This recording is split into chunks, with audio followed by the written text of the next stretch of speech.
దేశంలోని అనేక రాష్ట్రాలలో అప్పులు భారీగా పెరిగిపోతున్నాయని రిజర్వ్ బ్యాంక్ ఆఫ్ ఇండియా ఇటీవల వెల్లడించింది. అందుకు సంబంధించిన అప్పుల డేటాను కూడా విడుదల చేసింది. అసలు తెలంగాణ, ఆంధ్రప్రదేశ్ స్థానం ఎంత? అసెంబ్లీ వేదికగా తెలంగాణ ఆర్థిక మంత్రి భట్టి విక్రమార్క చెప్పింది నిజమేనా? అసలు ఈ లెక్కలు చూస్తే స్పష్టంగా అర్థమవుతోంది. అసలు ఆర్బీఐ ఏమంటోంది? అసలు ఏ రాష్ట్రాలకు ఎంత మేర అప్పు ఉంది?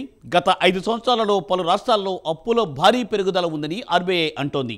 2024లో భారతదేశంలో అత్యధికంగా అప్పులు ఉన్న రాష్ట్రాల్లో తమిళనాడు 8.3 లక్షల కోట్ల రూపాయల అప్పుతో ప్రథమ స్థానంలో ఉంది. ఉత్తరప్రదేశ్ రెండవ స్థానంలో ఉంటే యూపీ అప్పు 7.7 లక్షల కోట్లు, ఇక 7.2 లక్షల కోట్ల అప్పులతో మహారాష్ట్ర మూడవ స్థానంలో నిలిచాయి. ఆ తర్వాత పశ్చిమ బెంగాల్ 6.6 లక్షల కోట్ల రూపాయల అప్పులతో 4వ స్థానంలో ఉంది.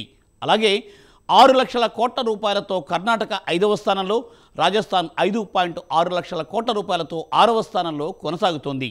ఇక తెలంగాణ విషయానికి వస్తే 5.04 లక్షల కోట్ల రూపాయలతో 7వ స్థానంలో ఉంది తెలంగాణ.